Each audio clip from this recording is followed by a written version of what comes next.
have iPhone 12 mini and iPhone 12 Pro Max dropping at the same time, opposite ends of the spectrum. So yes, I am dropping two videos at the same time.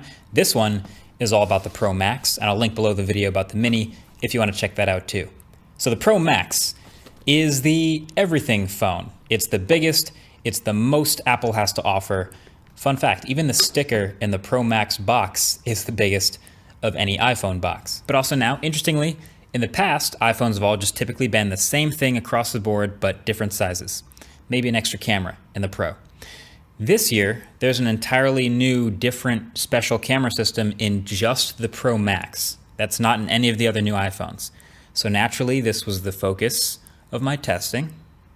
That's a pun. So I think all the other benefits of a bigger iPhone sort of speak for themselves, right? The display is a slightly higher resolution, and it's of course now a 6.7-inch screen instead of the 6.5-inch from last year's Max. So this is the biggest canvas of a screen Apple's ever put in a phone. I would have really liked for them to make it high refresh rate, but again, in the reviews, I've talked about why it's not there, most likely battery. But in every other metric, this is a top-of-the-line excellent smartphone display. But also, speaking of battery, the iPhone 12 Pro Max does have the biggest battery in any of the new iPhones. And yes, it does last noticeably longer. First of all, it has an incredible standby time. And I've typically ended days with it around 25% with 6, maybe 7 hours of screen on time sometimes. So if you're looking for the iPhone with the best battery, this is definitely it.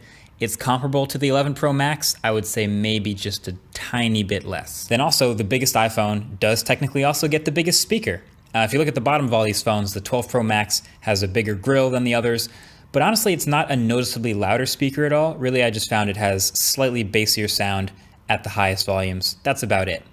And the biggest iPhone also will of course have the biggest viewing area. And also because it's the same size notch on a bigger screen, the notch kind of feels maybe a tiny bit smaller, even though it is still comically big compared to other phones.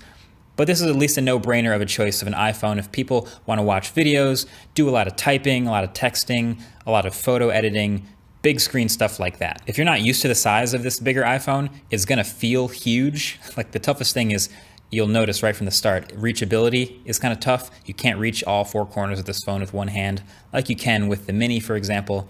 But other than that, I have no problems with it. Also, side note, this is my first time using the gold iPhone, and sheesh, this is a shiny gold outside rail. The back of the phone actually isn't that gold. It's more kind of like an off-white sand color with the matte finish.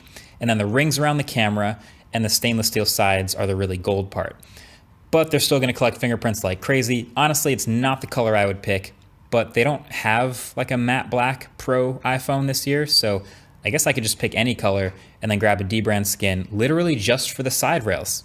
Did you know you could do that? Yeah, just matte black for the shiny sides and all my complaints are solved. So I'll drop a link below if you want to do the same thing. Shout out to D-brand for being a channel sponsor. But enough of that. What you're probably here for is this camera, right? The question is this new camera system on the 12 Pro Max worth like spending the extra money and getting it over the 12 or the 12 Pro? If you're a creator, if you're a pro, no. So first of all, okay, I just want to point out, it really is a physically larger camera module. Like the rounded circle that the cameras live on is bigger, and the camera rings and lenses themselves are all also bigger. And that's to house the new hardware inside, namely the 47% larger main camera sensor that now has sensor shift stabilization instead of lens-based stabilization.